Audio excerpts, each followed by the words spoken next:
Welcome to Podcetera. Each episode is a journey of discovery as we delve into topics that pique our curiosity and yours. We feature in-depth interviews with fascinating individuals who have extraordinary stories to share. I'm Renee Lego. I'm Joelle Ludovich, and this is Podcetera.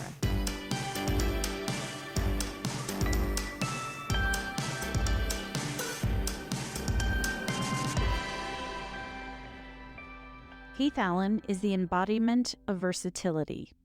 Not only is he a character actor, he's a voice actor, writer, director, musician, vocalist, and composer. Heath was introduced to the world of theater at a young age, igniting a lifelong love affair with acting. Recently, he achieved social media stardom overnight with a spoof of a popular Lil Jon song.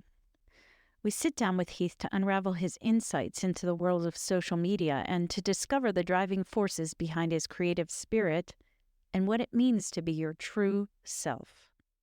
Welcome, Heath Allyn, to our podcast, Podcetera. Could you tell us a little bit about yourself? Sure. I'm an actor and a musician and a voice actor here in Austin, Texas. A lot of irons and a lot of fires, but that's the best way to stay busy as a freelance creative person. So you have a lot of social media presence. You're pretty much everywhere. I live on social media, probably to an unhealthy degree. Do you feel like that it's a second job for you? No, because I've made it a very conscious effort not to be. I very much made the choices like I'm not going to make this not fun anymore. There's that part of me that thought about it. I was like, do I need to capitalize on this hot moment when things are cooking, and my thing I've always done, for better or worse, is I just do whatever I feel like when I feel like it. Some days I'm posting every day just because I have ideas and cool stuff. And then some days I don't post for weeks or more. There's all kinds of advice. I say, you need to post X amount of times a day and blah, blah, blah. And at this times a day. And I'm just like, I don't want to get into it. Because now, like you said, then now it starts seeming like a job. Mm-hmm. And I don't want another job. Why don't you tell us how your most recent Insta fame came about? Or what prompted that? So I have a yacht rock band called Yacht Z here in Austin. And I'm going to stop you for someone who may not know what yacht rock is. Yeah. Could you tell us what yacht rock is? I forget sometimes. I feel like I almost think it's so widespread, but a lot of people do go, what yacht rock was that? It started with a comedy web series years ago by these guys. They did a web series called Yacht Rock, where it's very low budget and in a very endearing kind of way, where they played like Hall & Oates were the villains. And then the leads guys played like Michael McDonald and Kenny Loggins. And so they coined this term yacht rock, which is basically, they have very strict parameters for it, but ask 10 different people what yacht rock is, you'll probably get 10 different answers. Early 70s to early 80s, like 73 to 84-ish, I think, something like that. Music, usually very highly produced, usually lots of keyboards, lots of thick vocals, lots of harmonies, things like that. And our personal motto for it is the word smooth. That's the word we use as our guiding light. Is it smooth? And again, people like Michael McDonald, Kenny Loggins, we do stuff like Summer Breeze by Seals and Crofts and Sister Golden Hair by America. And for us, it's all a matter of what vibes, what fits the vibe. All of us in this band are around the same age, around the 50-ish window. And so for us, it's all songs that make you think about back when you were in mom's car and she was playing AM radio or an 8-track tape or something. Or, oh yeah, this reminds me of sitting on the porch in the summer of 75. That kind of stuff, nostalgic. But they call it yacht rock because it's kind of like stuff you might listen to chilling on a yacht, smooth with a groove, Did Daniel ever tell you his Michael McDonald story? No, he did not. I'm going to have to hear that. The Michael McDonald story is he had a panic attack when he heard him in person. Well, that makes sense. He had to go see a doctor for it. Wow. So you'll have to get that story from. He's a pretty iconic voice. We're going to circle you back to your recent Right. bout of Insta fame, Right. and we took a Yacht We Rock did. Yacht Rock tour, 3-hour tour. diversion. So yeah, this band, we were rehearsing one day and we were learning the song Just the Two of Us by Grover Washington and Bill Withers. And in the rehearsal, we joke around a lot in rehearsal. We have a good time. We laugh a lot. In a spur of the moment whim, I sang the lyrics to the rap song Get Low by Lil Jon to Just the Two of Us, just because it occurred to me. I was like, oh, this kind of fits. And to me, stuff like that is humorous when you have a juxtaposition between like a real smooth, cool song and then these like ridiculously like profane rap lyrics about, sweat dripping down parts of your body and things. And so I was like, that's funny. And in the moment, we all laughed. And I think like the bass player like sang the next line of the Lil Jon song. We're like, that's funny too. And that was it for the moment. But then over the next 3 weeks, like it was still in my head. It was just in my head. One of the things I love about social media is I feel like it's a creative sandbox where you can just put out the dumbest stuff that comes to your head. And it's okay. A couple people might find it funny. So I put my mashup up of Just the Two of Us and Lil Jon Get Low. I woke up and my notifications were just like blowing up. Well, normally before this all happened, I'd get a couple of 100 views on a video or whatever, a few likes and comments, maybe. And so I went to bed. I remember one day I picked up my phone. It was like, it couldn't even count them all. It was like 99 plus notifications. I was like, what's going on here?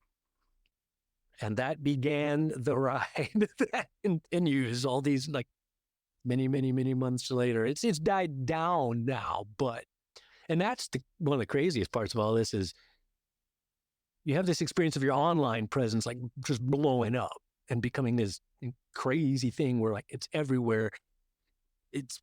People are pirating it and people are sending it to everybody. And I've had many friends be like, a friend of mine sent me your video not knowing that I know you. It's just like, have you seen this video on the internet? Can you like give us a little bit of the song that blew up? Oh, this song? Okay, yeah, hold on. Let me... I do want to know how many different versions you've done. Just over 50 now. We just passed the 50 mark.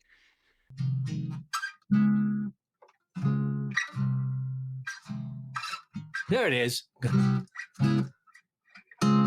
See? To the window, to the wall, till the sweat drop down my balls, till all these bitches crawl. Skeet, skeet. That's the one that did it. Mm-hmm. Wow. Which, again, that makes me laugh because you're like, yeah, as an artist, you have aspirations. Never in my life did I think, possibly, at least so far, my biggest claim to fame is going to be singing that. But I try to be someone who keeps perspective and goes, you know what? I'm not going to, wherever it comes from, it comes from. There's been much bigger ramifications from this than I ever expected in two specific ways that come to mind. One is as I did more and more videos of different songs mashed up with that, not only songs, but then people start asking for impressions. And so some of them I'd do not a song, but I'd do an impression of like somebody reciting those lyrics. And as they saw, more videos of me playing different instruments and doing all these different songs, more and more people started going like, okay, that's funny, but wow, you're a really good musician and singer. So that was a really nice side effect when people started actually commenting on my musicianship and my singing and stuff. And they're not just like, he does funny rap mashups. And the other one that was really shocking to me was I started getting a lot of comments and messages from people saying various things like, hey, these were actual comments I got. Like one person was like, my dog died last week. And like, this is the first time I've laughed in a week, was watching your video. Mm-hmm. And, other similar things. Some people were like, hey, I've been in like a really dark place and struggling. And like your videos always make me laugh and kind of give me a mood boost for the day. Somebody else said that like, oh, that song was like my late husband's favorite song. He would have loved that. That's hilarious. And like, so the stuff like that really touches me. And just, I never saw it. I never would have thought to like me doing these stupid mashups would have any like meaningful impact on someone's life, you know?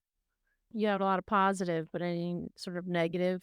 I'm really, really lucky in that I have, but it's been very, very small. Anytime anyone gets any kind of notoriety or, you know, your numbers, as soon as your numbers grow of followers or you get any kind of recognition or fame, the percentage of trolls also increases. Tom Hanks, supposedly the nicest guy in show business, and yet you'll still get trolls going like, oh, hey, Tom Hanks, he's an idiot or whatever, you know. But yeah, I have had some, mostly that just make me laugh because if you go like, if I'll do a Lil Jon mashup video and there'll be like 500 comments of people going like, oh my God, I love this, it's so funny. Please don't ever stop doing this. It never gets old. It's my favorite thing.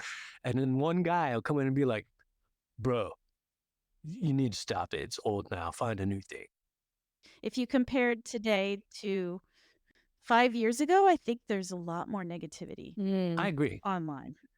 It baffles me because, like I said, I'm on social media all the time. And if I don't like something, I scroll past it and go to the next thing. I don't go like, I need to take time out of my day to go like, I did not like your video and you're stupid and should stop making videos, you ugly piece of crap. It says more about them. It's somebody who's really unhappy in their life. I'm going to make as many other people unhappy as I can because I'm miserable and you should be too. I'm going to get existential for a second. Oh, go for it. I love What it. do you think social media says about society? I'm someone who's very much a champion of social media. I love it.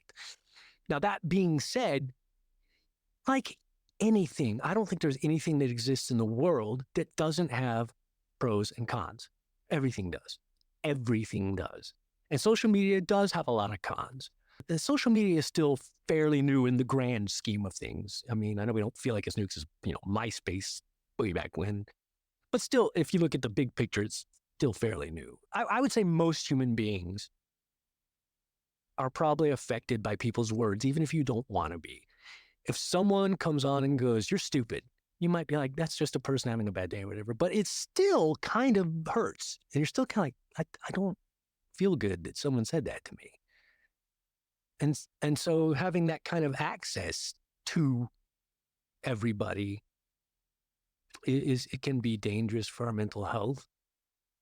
I think one of the reasons I have such a positive, not even just audience, but I mean, just scrolling my feed on a daily basis is because I put a lot of effort into curating my social media. In that, for example, when I'm scrolling Facebook, this is nothing personal, but like if I see someone who generally just posts stuff I'm not really interested in, or posts a lot of political stuff, or posts a lot of negative stuff, I'm going to hide them from my feed.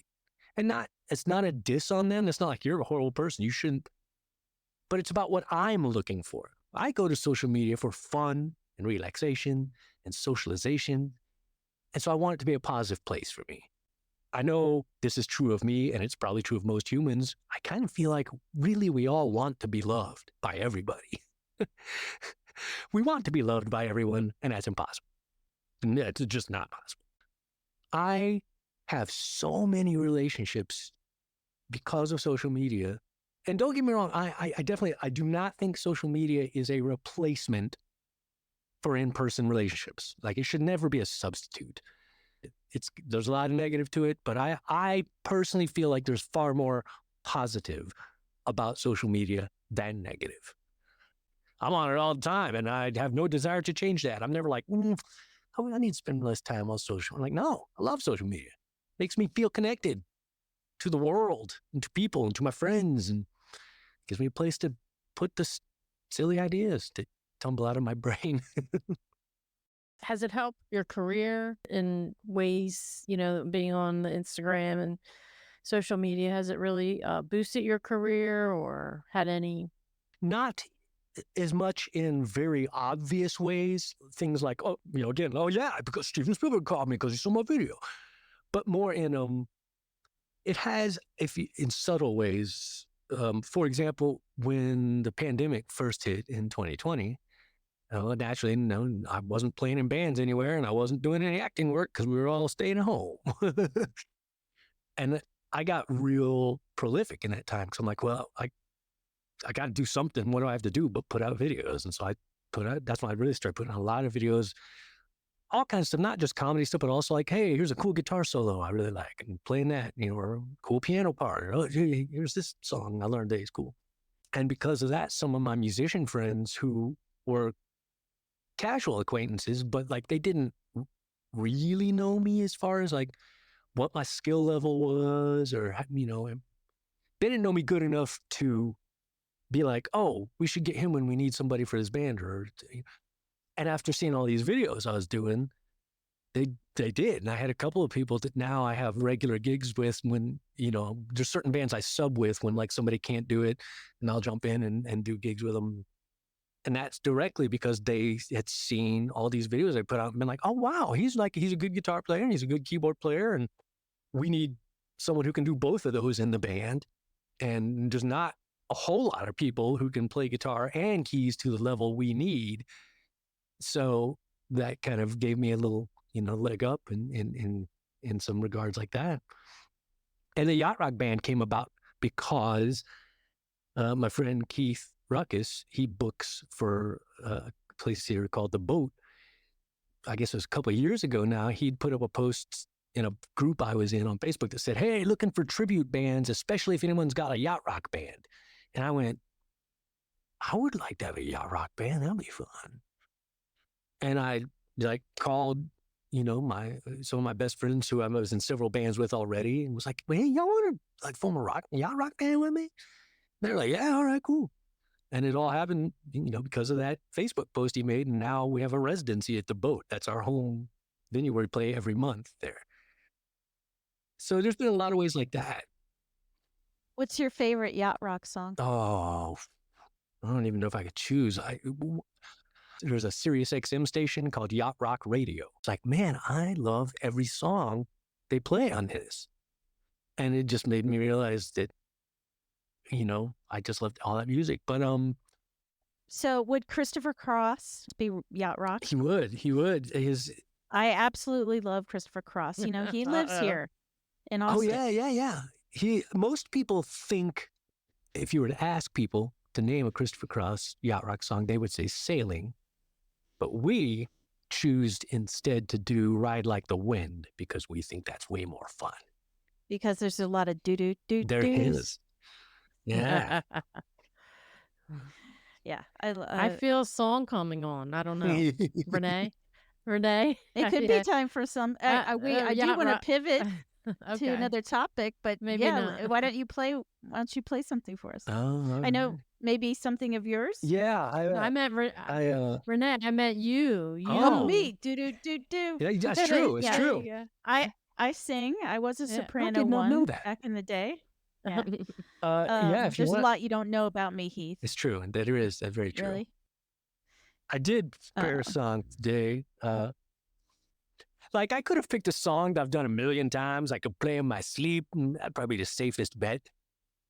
But instead, I was like, oh, this is one of my favorite original songs I've written. The thing about my originals is I don't play in any original bands. I play in cover bands mostly. So I don't ever play my originals. I usually record them. I'm a one-man operation. I play everything on them. I release them, put them out on the internet. Then I never play them again. So sometimes when I need to, I got to go back and relearn my own originals, which is always fun. And half the time I curse my past self. I'm like, what were you doing? What is that chord you're playing? So to make things extra hard on myself, not only has this only been performed live one time on another virtual thing. I did a guest spot with someone, but it's actually more of a piano song. But I was like, well, I'm going to play it on guitar. I don't know what it is about me. This will be interesting. Hopefully these levels will be okay. Let me turn my... Are you going to set us up and tell us the name of the song? A song called Love Manifesto. 1, 2, 1. Does that sound all right to y'all in y'all's ears? Vocal. Hello. Sounds all right to me. Yeah. Let's see what happens. For the first time ever, transposing a piano part onto guitar, kind of. All right, let's go.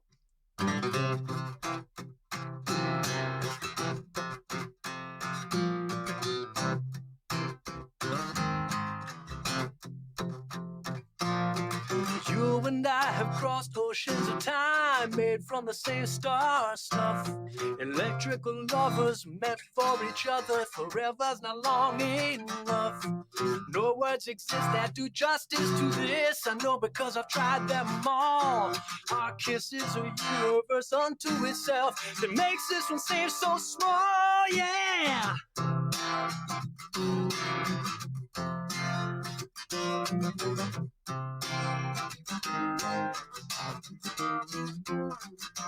No quantum physics or ancient mystics can quantify this thing we've got.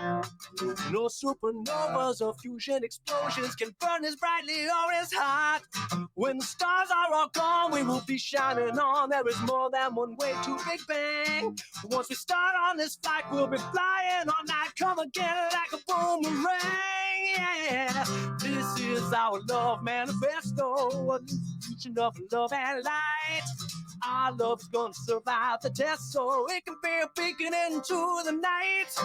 If love is your religion, come on, let's go and show the people what is true and right. For sometimes we fall in love, conquer all. Yeah.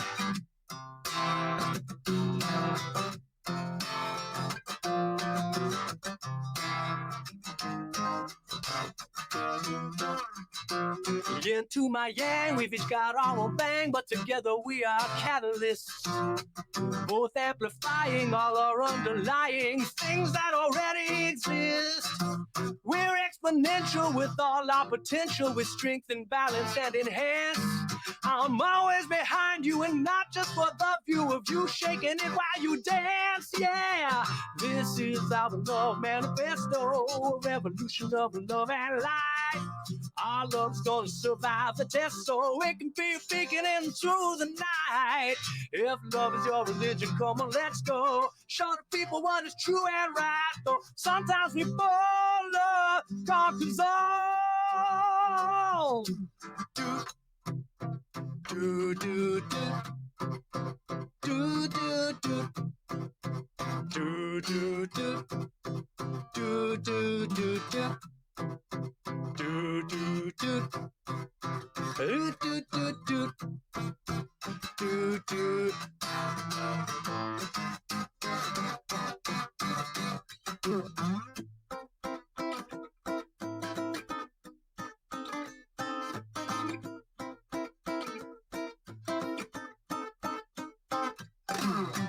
This is our love manifesto, a revolution of love and light. Our love's gonna survive the test, so it can be a beacon into the night. If love is your religion, come on, let's go. Show the people what is true and right. Though sometimes we fall, love conquers all. This is our love manifesto. Whoa, whoa, whoa. This is our love manifesto. Whoa, whoa, whoa, dude. This is our love manifesto. Whoa, whoa, whoa. Though sometimes we fall, love conquers all. That was a world debut for you. I gotta Wow, make that's sure that- awesome. A lot of fun. Yeah. Yeah, that was very fun. There was a lot of doot There in were a there lot of for you, dudes Renee. in there. See? That's the secret to Great. good I songs, love isn't it. it? A lot of dudes. That's Do, do, do, Right. I do, do, do, didn't do. even plan that for the whole Christopher Cross connection. All about See? songs And, with dudes today. great guitar playing Thanks. too. And Well, is that really a Michael McDonald connection? No, because we were talking Is about there Ride Like the dude- Wind, right? Oh yeah, you're yeah, right. yeah. With That's the- Sorry, Oh, actually, I had it Yeah. just too. ba-da-da-da, though. Ba-da-da-da-ba-ba-ba. That's right.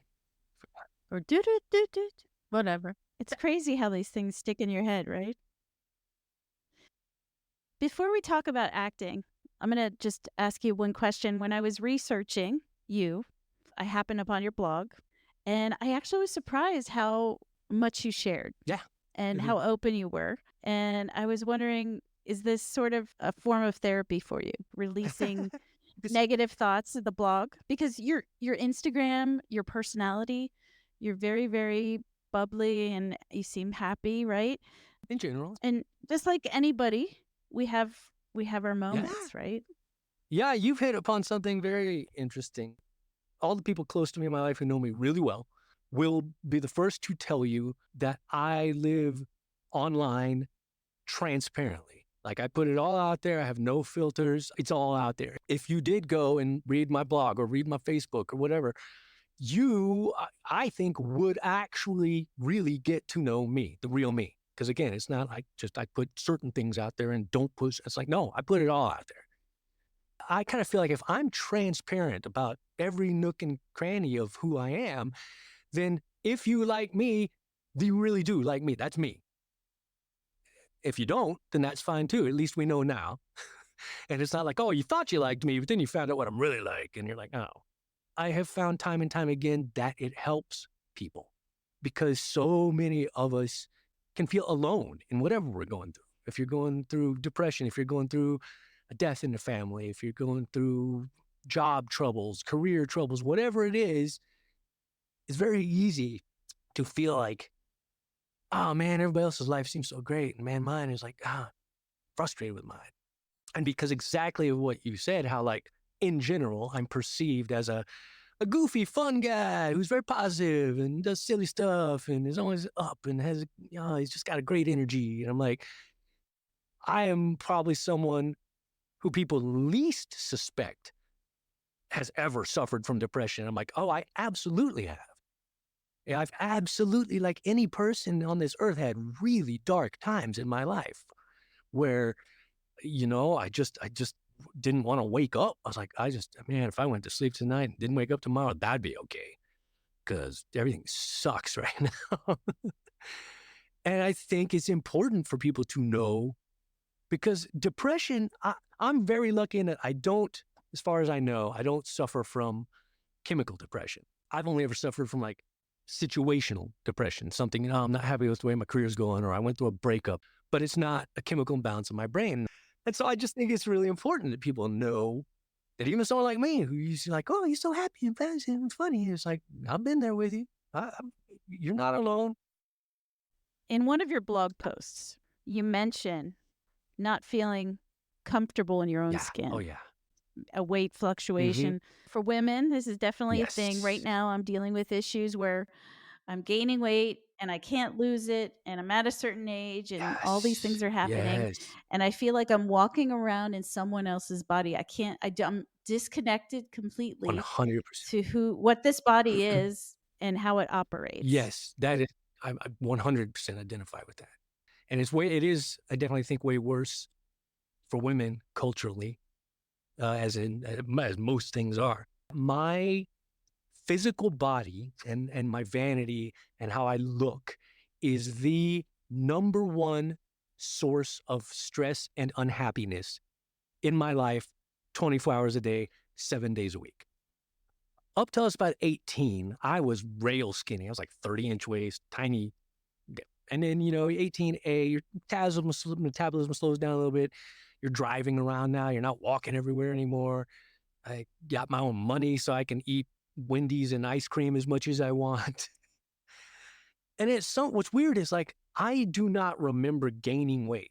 I don't remember going like, oh, hey, I'm getting fat or whatever. All I remember is that one day I went to a costume fitting for a film I was doing, and they were like, okay, yeah, 40-inch waist. I was like, wait, what? When did that happen? I just know, like you said, where it felt right to me, where I was like, I feel like myself, and I feel like everything is functioning the way it should be functioning. I'm struggling right now, again, trying to get it under control, mainly my diet. Because especially as someone in the entertainment industry, I'm just so self-conscious. I'm like, oh God, I look horrible in this. I've got this huge fat belly hanging over my pants. And I'm like, and I don't want to see the footage and I don't want to see the pictures because all I see is a ugly troll. When I was my healthiest, I was going to hot yoga 5 times a week. I was fit. Even there, I remember that time in my life. And I remember that even while I was happy with where I was at. I was like, this feels good. But I remember like looking at pictures and looking in the mirror and kind of being like, there's still a little something I could lose. I mean, don't get me wrong, I'm in a good place, but like I could, still a little flab down there. I look at those pictures now and I'm like, I was insane to think that. Like, that's a fit dude. And I would kill to be back there again. And how could I have possibly looked in the mirror at that? And that's body dysmorphia. We just don't see ourselves accurately. I empathize with anybody who struggles with that, which I imagine is probably most of us. But yeah, that's a long-winded way of saying, yes, my meat suit is my constant source of unhappiness. And I hate that because everybody preaches the self-love, be happy with it, and that's great in theory.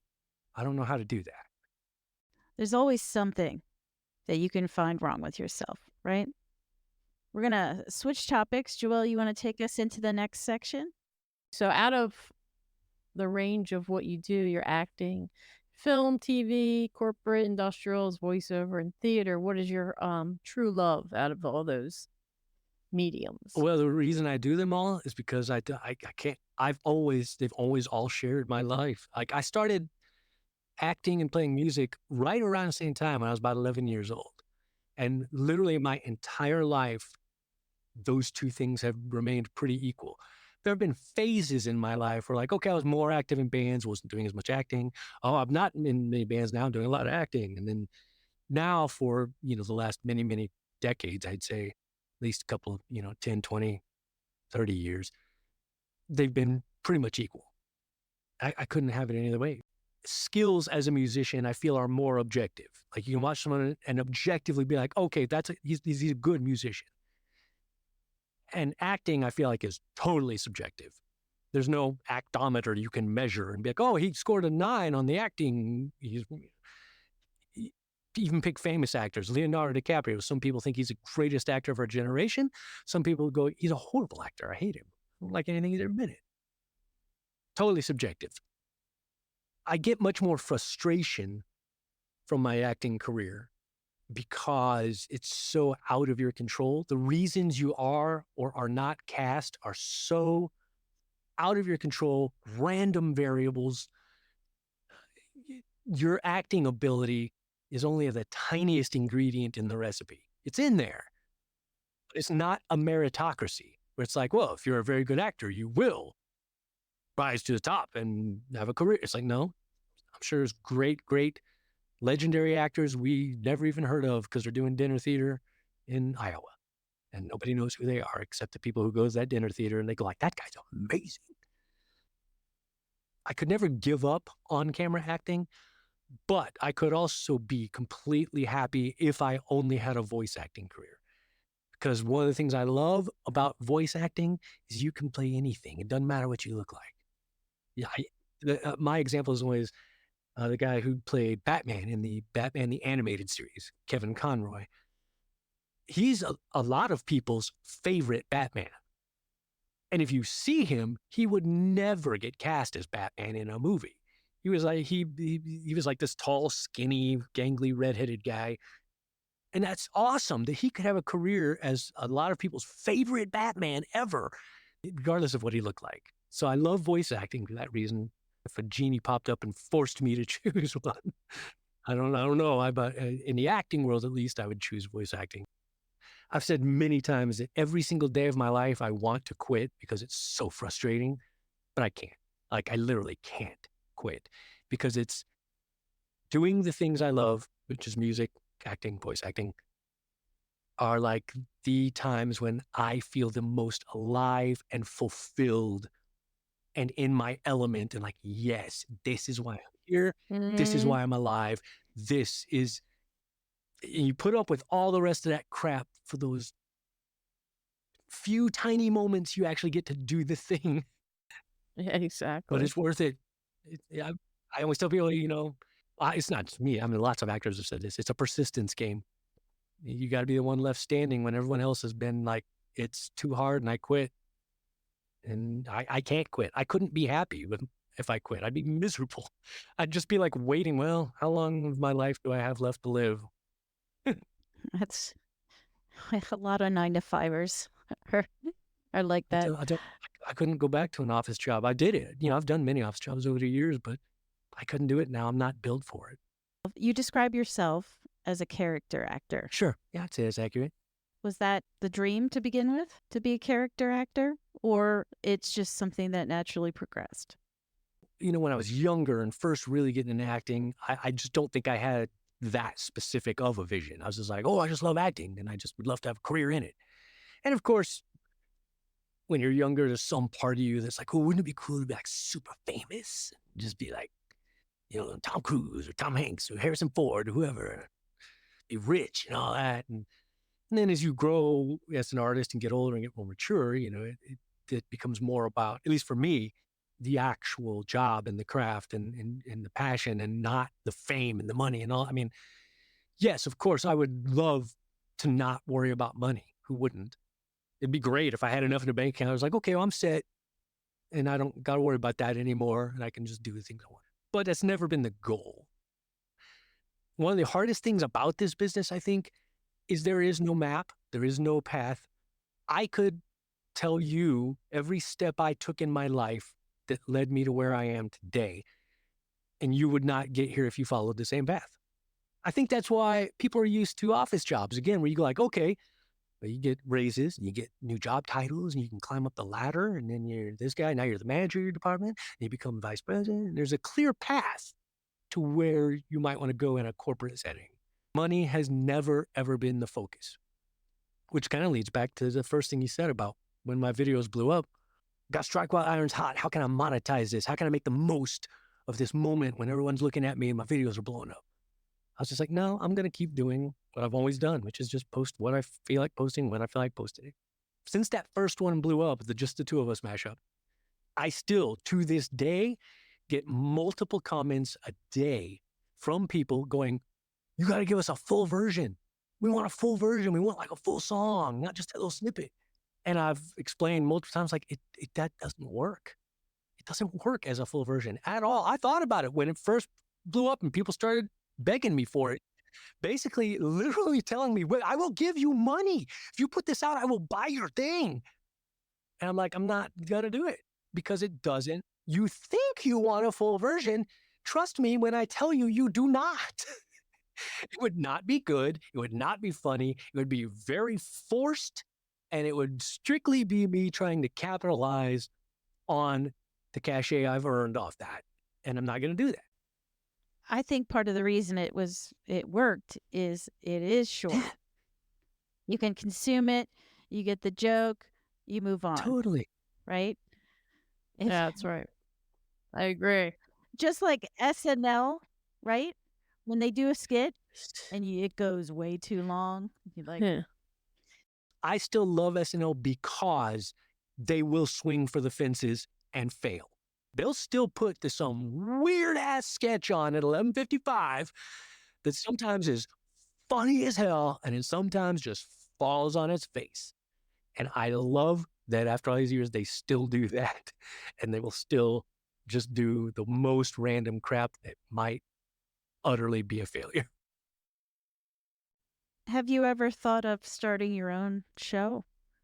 I describe myself as incredibly lazy, which cracks a lot of people up because from the outside, people are like, that's insane. You're always busy. You're always working your ass off doing stuff. I'm like, here's the thing. I absolutely work my ass off for the things I love doing.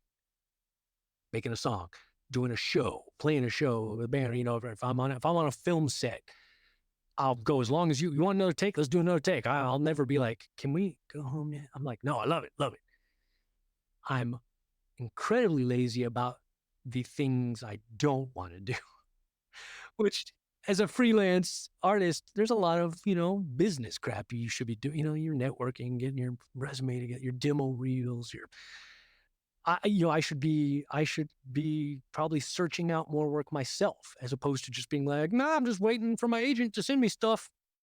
I wait for things to just come to me on a silver platter. Again, back to Spielberg. Call me. Wouldn't that be nice? I'm waiting for that Spielberg call to be like, I've seen your TikToks. I want you in my next movie. I'm like, great. I'll try to get his card when I see him. I always think of it as like playing the lottery. I'm like, I'm just waiting to win the lottery. How is it that Spielberg is the through line in this podcast? It doesn't have to be Spielberg. I'm not picking anyone really. Actually, James, James Gunn. I love to work with him. I've loved everything he's done. Taika Waititi. That's what I really want to call me. Love me some Taika Waititi. I want to be in, hey, hire me for what we do in the shadows. I'd love to be on that. Love to be on anything Star Wars. Ahsoka, call me, cast me. I have experience with prosthetics. I have experience in suits. I have experience talking to puppets. Got all the relevant experience. And meat suit experience. Yeah. It's a lot of opportunities out there. Could benefit from some more Heath Allyn. So we're at the portion of the podcast where we're going to do some speed round questions. Oh, Lord. So you don't have to go rapid fast, but abbreviated answers. Gotcha. I know that's hard for you, Yes. Heath. You're asking a lot, but I can do it. I have faith in myself. Please perform your best celebrity impression. I'm just going to do this one because it's the first one that came to mind. Yeah, that was pretty good. You sound just like that guy. Okay. So what character would you like to be stuck on a desert island with? A funny, intelligent, sexy one of the woman variety. I'm not, there's a lot of funny, intelligent, sexy women out there. So I'm, yeah, I don't even want to name names. I don't want to leave anybody out. But yeah, we'll make it a rom-com. It'll be a desert island rom-com. We don't want to cause any trouble, so okay. We're gonna be shaking it up. Okay. Who is your favorite character actor? Used to firmly be Gary Oldman, still up there, but I've actually kind of leaned now towards Alan Tudyk because I feel like me and Alan Tudyk have more in common than me and Gary Oldman do. But they're both amazing and have a huge variety, and I love them and would take either of their careers. That's a good one.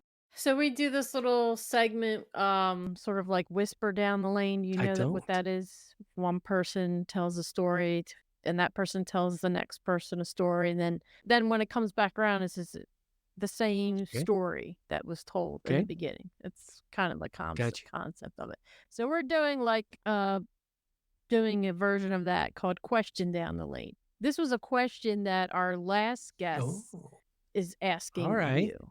So you'll have an opportunity to make up a question for our next guest. But this question comes from our last guest. So when did you first pick up a camera and take a photo? Oh, I mean, it would have been, I don't even know, but I would have been a kid. I'm sure it would have been like my mom's little rectangular snapshot cameras. It had the button on the top. You could put a cube flash on it. Pretty sure that would have been it. Somewhere in the 70s when I was a child.